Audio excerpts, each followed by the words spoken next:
Hello viewers, welcome to Barak কণ্ঠ।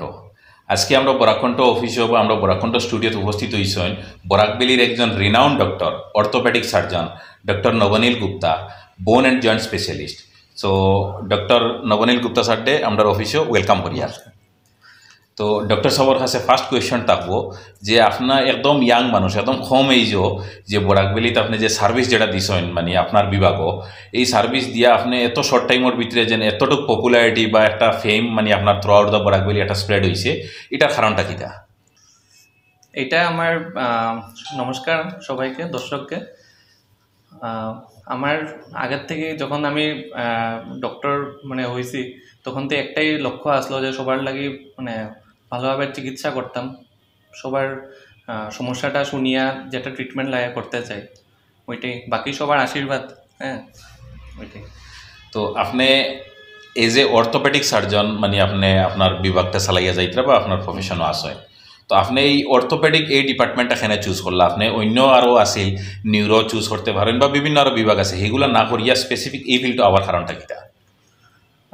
আমার এই ফিল্ডে আসার এটাই কারণ হইল যে মানে অর্থোপেডিক্সে কি হয় যে আমরা অনেক পেশেন্ট দেখা যায় যে অনেক মানে কম বয়স থেকে আরম্ভ করে বয়স্ক পেশেন্টও দেখা যায় যে খুব মানে হাঁটু ব্যথা, জয়েন্ট পেইন, বিভিন্ন হাড্ডির সমস্যা নিয়ে সমস্যা ভুগে। দেন অনেক অ্যাক্সিডেন্ট কেস থাকে বা ফ্র্যাকচার কেস যেগুলো দেখা যায়। তো ওইগুলো আমরা যেটা ইমিডিয়েট আমি ট্রিটমেন্ট আমি পেশেন্টরে একটা হেল্প করতে পারবো, এটার লাগি আমি মানে এই বিভাগটা ভালো লাগে। তো আপনি পেশেন্ট শিলচরের মতো একটা বড় সিটি বা টাউনও আপনি পেশেন্ট দেখেন, আর আরও কিছু রিমোট বা ইন্টেরিয়র এরিয়াতেও আপনি পেশেন্ট দেখেন, যেটা মানে গ্রামর পেশেন্ট যেগুলা। তো আপনার কাছে মানে এখন পর্যন্ত কিতা নোটিশও আইছে যে গ্রামর পেশেন্ট আর টাউনের পেশেন্টের মধ্যে কোনো ডিফারেন্স আসেনি, বা যদি থাকে এই ডিফারেন্সটা কিতা? ডিফারেন্স বলতে মানে কিছু অ্যাওয়ারনেসের অভাব থাকে, সচেতনতা, যেটা মানে আপনার মানে দেখা যায় যে অনেক গ্রাম অঞ্চলের পেশেন্টে অনেক কিছু আছে যে মানে সমস্যাগুলো তারা মানে প্রবলেমও অনেক কিছুতে ভুগেন, কিন্তু টাইম মতে মানে চিকিৎসাটা হইতে পারে না, ওইটাই দেখা যায় মেইনলি।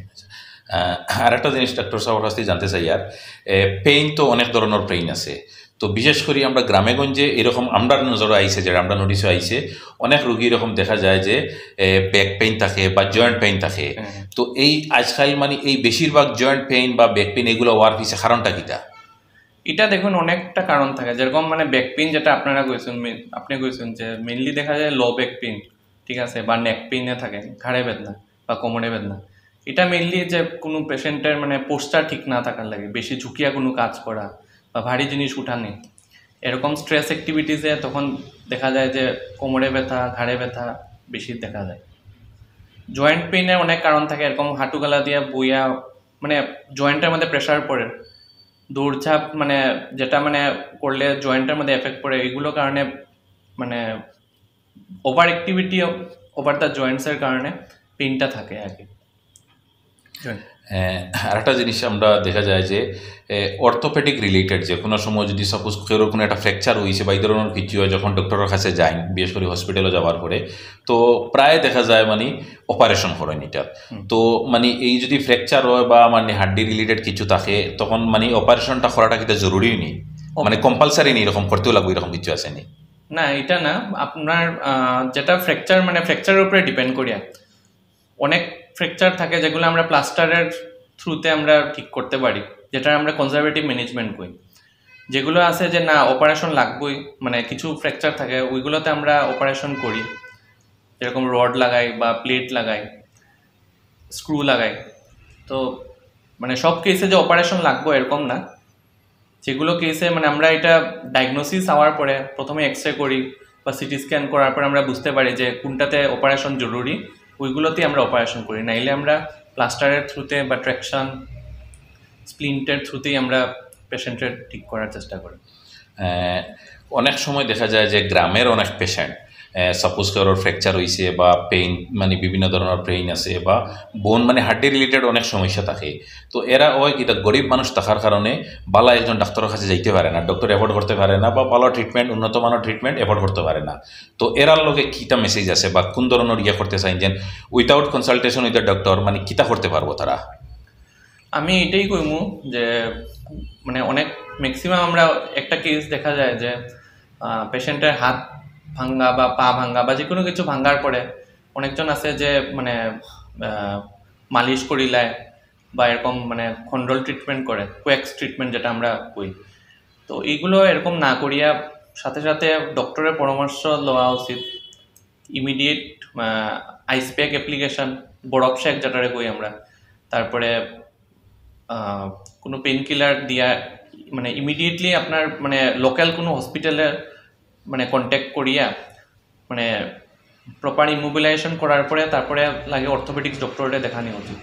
কেন কি দেখা যায় যে অনেক পেশেন্ট আছে যে ভাঙ্গা নিয়ে বই রয়েছে বা মালিশ করিয়া তারা এইগুলোতে অনেক কমপ্লিকেশনস দেখা যায় পরে, যেটাতে অনেক সময় ইনফেকশন হয়ে যায় বা হাড্ডি তেরা হয়ে জোড়া লাগে যায়। তো এটার লাগি সবসময় একটা ব্যথা থাকে, যেটা আমরা অনেক সময় মানে মানে পরে আমরা কাছে আয়। তো এরকম হইলে তখন ট্রিটমেন্টটা যেটা মানে মানে জরুরি আসলো মানে ওই ট্রিটমেন্টটা সঠিকভাবে প্রথমভাবে না পারলে মানে কমপ্লিকেশনস দেখা যায়, যেটাতে পরে পেশেন্টে অনেক মানে সাফার করতে লাগে। তো এই যে মানে হাড্ডি রিলেটেড যে সমস্যা যেগুলো থাকে কোন এজ গ্রুপের মানুষের একটু বেশি হয়? Suppose 10 to 20 age group, 20 to 30 age group, 30 to 40 বা অ্যাবাভ 60 বা যারা আমরা সিনিয়র সিটিজেন হই, কোন এজ গ্রুপের মানুষের মানে এই যে আপনার যে বিভাগের যেটা বেমার যে এটা বেশি হয়? এটা দেখুন এখন ডিপেন্ড করে কি টাইপের অসুবিধা। এখন ফ্র্যাকচার কেস বেশিরভাগ দেখা যায় যে মানে যেরকম রিস্টের ফ্র্যাকচার বা এটা মানে যেরকম স্পেশালি মানে মহিলা মানুষের ক্ষেত্রে বেশি দেখা যায়। স্পেশালি 40 ইয়ার্স বা 45 ইয়ার্স মেয়ে মানুষের অস্টিওপোরোসিসের চান্সটা বেশি থাকে। তো এগুলোতে একটু পড়লেই মানে হাতে চুট পাইলে পর ফ্র্যাকচার হয়ে যায় বা কোমরের বল ভাঙে যায়। তো বয়স্ক পেশেন্টের বেশি দেখা যায় কোমরের বল ভাঙ্গা বা পা ভাঙ্গা। কম এজের কেসেও দেখা যায়, কিন্তু মেনলি এগুলো যে অ্যাক্সিডেন্ট মানে হেভি মেজর অ্যাক্সিডেন্ট যদি হয় তখন বেশি দেখা যায়। আর হলো গিয়ে যেরকম জয়েন্ট পেইন বা কোমরে ব্যথা, এটা আজকাল দেখা যায় যে মানে এরকম না যে খালি বয়স্ক পেশেন্টেরই হইব, কম বয়সের পেশেন্টেরও হয়, যেটার বিভিন্ন কারণ থাকতে পারে, যেটা আমি আগেও কইছি যে বেশি সামনে ঝুঁকিয়া কাজ করা বা ভারী জিনিস মানে পোস্টারটা ঠিক না থাকার কারণে। তো এরকম না যে মানে খালি ওই পার্টিকুলার এজ গ্রুপেই কিছুটা একটা হইব, সব গ্রুপেই থাকে। আমরা বুঝতে লাগবো যে মানে কেসটা কেটা। ধন্যবাদ ডক্টর সাহেব। তো আজকে আপনার সাথে আলাপ করি অনেক ভালো লাগলো বা অনেক তথ্য আপনি সামনে তুলিয়া ধরছেন। আর আমরা আশা করি ডক্টর সাহেব যখন নেক্সট টাইম ভিজিট করবা আরও বিভিন্ন দিক দিয়ে আপনারা সামনে তার লগে ডিসকাস করবো। আর আপনারা যদি কোনো কোয়ারিজ থাকে, কোনো কোয়েশন থাকে, তে নিচে স্ক্রিনে দেওয়া নাম্বারও আপনারা কোয়েশনগুলো পাঠাইতে পারবো আমার কাছে। নেক্সট যখন তার লগে আমরা ইন্টারাকশন হইব আপনার কোয়েশনগুলো আমরা তুলিয়া ধরবো। তো আপনার উজ্জ্বল ভবিষ্যৎ কামনা করি। আপনি শর্ট টাইমের ভিতরে আপনার এই প্রোফাইলও বা আপনি যে প্রফেশনও আসেন এখন পর্যন্ত অতটুকু আপনি গিয়ে সাকসেসর একটা সিঁড়ি গিয়ে পৌঁছিছেন। আর আশা করি আপনি নিয়ার ফিউচার আরও ভালো একটা সাকসেস হইবা। থ্যাংক ইউ, জয় হিন্দ।